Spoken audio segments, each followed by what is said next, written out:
Welcome back to Children's Church. I'm so glad to have you here with me. It's October. We've been talking about fear. We've been talking about semi-spooky stories. And today we're talking about the voice in the fire. Now, we've talked about Moses a lot, but today we're talking about the call of Moses, as I like to think of it.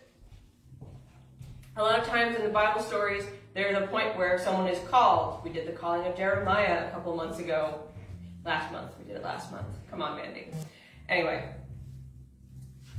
They also use that term in stories, the hero's call. So this is Moses' call to action. And God had to go pretty big to get Moses' attention. Are you ready? We're in the book of Exodus, chapter 3.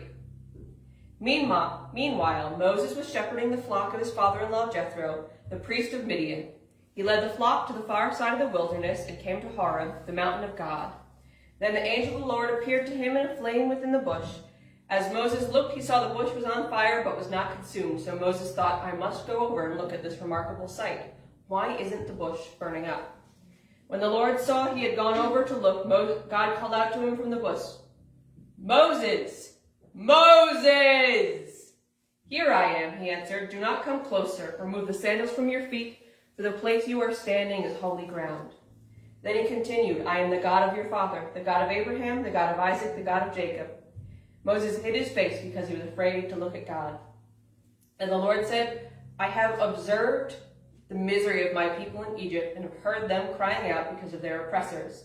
And I know about their sufferings. I have come down to rescue them from the power of the Egyptians and to bring them from that land to a land of good and spacious land, a land flowing with milk and honey. The territory of the Canaanites, Hittites, Amorites, Perizzites, Hivites, and Jebusites. The Israelites' cry for help has come to me, and I have also seen the way the Egyptians are oppressing them.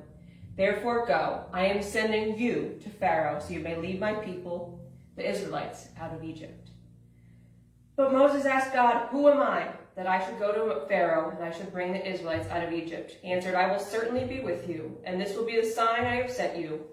When you bring the people out of Egypt, you will all worship God at this mountain. Then Moses asked God, if I go to the Israelites and say, the God of your fathers has sent me to you, and they ask me, what is his name? What do I tell them? God replies to Moses, I am who I am. This is what you say to the Israelites, I am has sent me to you. Say this to the Israelites, Yahweh, the God of your fathers, the God of Abraham, of Isaac, of Jacob, has sent me to you. This is my name forevermore. This is how I am to be remembered through every generation. Go and assemble the elders of Israel and say to them, Yahweh, the God of your fathers, the God of Abraham, Isaac, and Jacob, has appeared to me and said, I have paid close attention to you and what was done to you in Egypt, and I have promised you I will bring you up out of the misery of Egypt. Now we know the story of Moses. We know he goes to Pharaoh. We know there's 10 plagues. God does a lot of miracles in this story, but I think it's good to remember that the first miracle of the story was convincing someone who was so scared to go and do what God had asked him to do. Moses, the Bible describes it as an affliction. He struggled to speak when he was nervous. So God sent his brother Aaron with him to speak for him. But first, God had to convince him that he was the man for the hour, the one chosen by I am, the God of Abraham, of Isaac, of Jacob, to go and lead his people out of oppression. God had to teach someone who was so afraid that he would not leave them. So he spoke from a fire. He burned a bush but didn't let it get consumed to get Moses' attention and show him that he was a God of miracles. He was the God who would stay with him to lead their people out of oppression.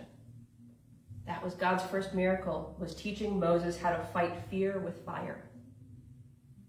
That's our lesson for this week. That's what I want you guys to remember. Sometimes you can fight fear with fire. Please not literally. I mean the fire of God's word and prayer. Please don't fight fear literally with fire. I will get in so much trouble with your parents. But that's what I want you to remember for this week. Remember Moses, remember the burning bush, and have a wonderful, wonderful week.